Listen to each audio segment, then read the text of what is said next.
G'day folks, Macca from Macca's Cask Notes here. Today I want to talk about a whiskey you can't get. Clickbait? Maybe you can. I actually jumped onto the website where I got this one from just before I shot this video, and they've got one bottle left. But the point is, these are whiskies from independent bottlers. So what does that actually mean? I'm going to put some whiskey in my glass, so just bear with me a sec. This is the whiskey I'm going to put in my glass.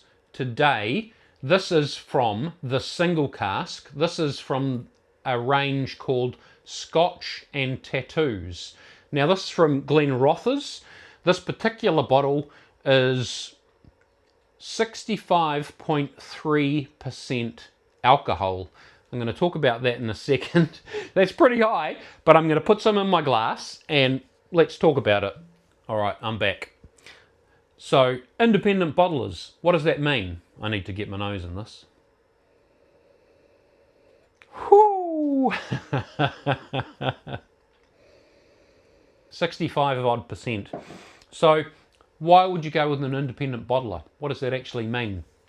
So, an independent bottler buys casks of whiskey from any distillery, a mainstream distillery. So, in this instance, this particular independent bottler, the single cask, purchased a cask of whiskey from Glenrothes. Now, you may have had Glenrothes in the past, but it's not a blend when you've purchased it from them before, but it's got multiple casks in it.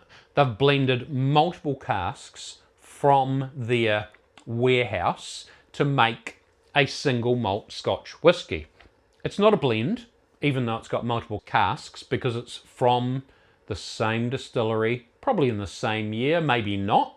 Often in different years, they may have blended a 5-year-old with a 21-year-old. Interestingly enough, if they do that, they have to put the age statement as the youngest whiskey in there. So it would be a 5-year-old. In this case, I think this is an 8-year-old. It's very small writing. It's an 8-year-old whiskey, and again, bottled at 65.3%.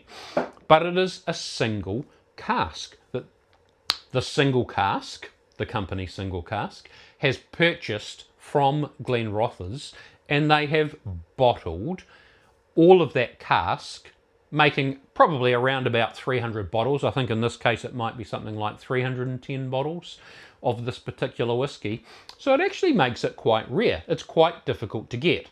You will struggle to get this. Like I say, there's one left on the website where I brought this from, 8pm.nz.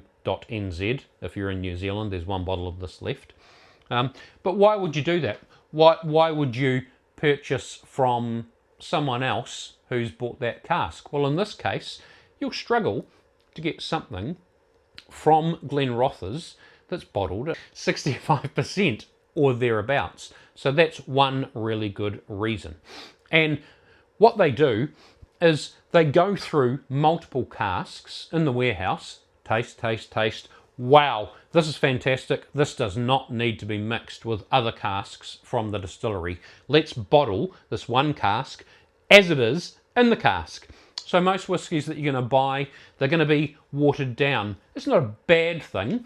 They add water to bring it down to a particular ABV. Oftentimes in New Zealand, that's in a 700ml bottle at 40%. Boring, sorry. Boring. 40%. I'm into my higher proof whiskies. It just is what it is. For me, they give more. I like the higher proof. And in order for me to do that, I pretty much have to go to an independent bottler. I've got one bottle on my table here. This is my highest proof whiskey that I have in my collection. This particular one is from Signatory vintage, again, an independent bottler. This is a Craigellachie 11, and this is bottled at 68.2% alcohol. 68.2% alcohol. As I say, most whiskies that you buy from your liquor store, they're going to be about 40%. 43 if you're lucky. You probably have to go online to get something with a bit more oomph. As a whiskey enthusiast. I'm not sure. I'll come up with a name for what I think I am. I'm looking for something with a bit more oomph. 46 and above is what I would look for personally. I've got plenty of 40% whiskies in here, but they're not my go-to. They might be an everyday dram, but they're not something. When I want something special, I want at least 46% in my glass. For me, it gives it a lift. It gives it something interesting. So there's multiple independent bottlers. I've talked about the single cask, which is what's in my glass. I haven't had a taste yet.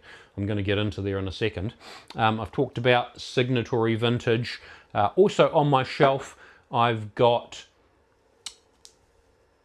I think it's called the Art of Distilling, but this particular range that I've got is the Spirit of Art. So this is a Caol Ila. This here is bottled at 55.6%. This is a single malt Scotch whisky from Caol Ila. Amazing. This particular one, the Spirit of Art, it actually comes with a limited edition print. And I've got a couple of these, and I've got a couple of their limited edition prints. They've had an artist make up this beautiful label, and that artist has also produced some art from it. So I've actually got the prints down here. I won't pull them out, but it mirrors what's on the bottle here. I've actually got the print that goes along with this, and it's something to go up on the wall, something a little bit special, you know. It's not just the run of the mill. I'm going to put this one down. I'll quickly show you one more. So this is also from the single cask. This particular one is also Caol Ila. This is a 13-year-old Caol Ila, bottled at, oh wow, this is too small for me to read. I think, I can't read it, it's too small. This particular one is bottled exclusively for 8 p.m, hence the Kiwi on the label. Yeah, this is a Caol Ila, 13 years old. This is a beautiful dram. They still have plenty of these in stock, I believe, so you can still get this one from 8 p.m, but it's bottled exclusively for them. This comes from one cask. I'll put the ABV in text up here somewhere. Future Macca will put that in for you, just so as you know. You can see this bottle is almost gone. As always, will I replace it? Yes. This is a beautiful whiskey. This is my second bottle of this, I think. Yeah, if it's still available, I'll definitely get another one of these. This is a beautiful dram. All right, I'm going to get into this single barrel Scotch and tattoos here. Oh, beautiful. Very spicy, this one. Ginger nuts. There's a lot of ginger, a lot of citrus coming through, and I think that'll convert to the palate as well, but let's see.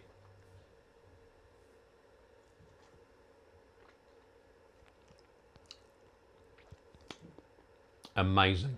Definitely getting that ginger coming through, those citrus notes. It's thick, it's luxurious, it just keeps going on the finish. I've had this before, obviously, so again, this bottle is, yeah, getting pretty close to being empty. Can you get this? Like I said, there's one more left on their website. To be honest, am I going to replace it? I did. I've got the second to last bottle here because I just enjoyed this so much. So again, going back, why would you do that? It's interesting. It is exclusive. You can't... you're going to have trouble getting this. One lucky person's going to get the last bottle that's available in New Zealand of this particular one. I need to get some more on the palate.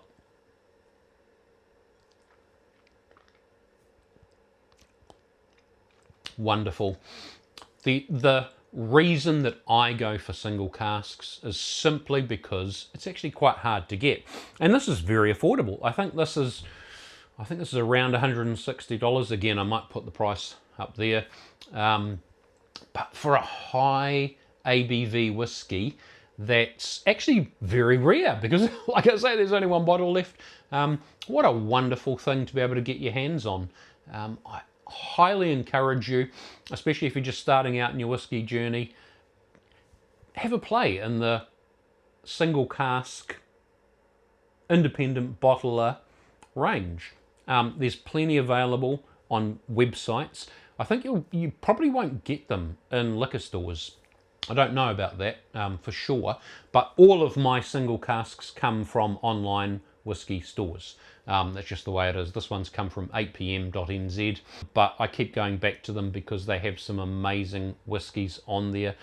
It's like a library, it's like an art collection, it's curated. They bring in whiskies that they think whiskey enthusiasts are going to love and enjoy. Yeah, what more can I say about independent bottlers? I really enjoy them. I encourage you to go down that journey, have a go, have a look, see what's available. As always, slanger, and let me know in the comments down below if you have tried something from an independent bottler. Really interested. What have you tried? Are you keen to keep going back to a particular independent bottler? I'm going to keep drinking this. Oh, what a beautiful, that's just so, it's, that higher ABV just keeps on going and going and going with those ginger nut spices, citrus notes. Yeah, Slanger, enjoy.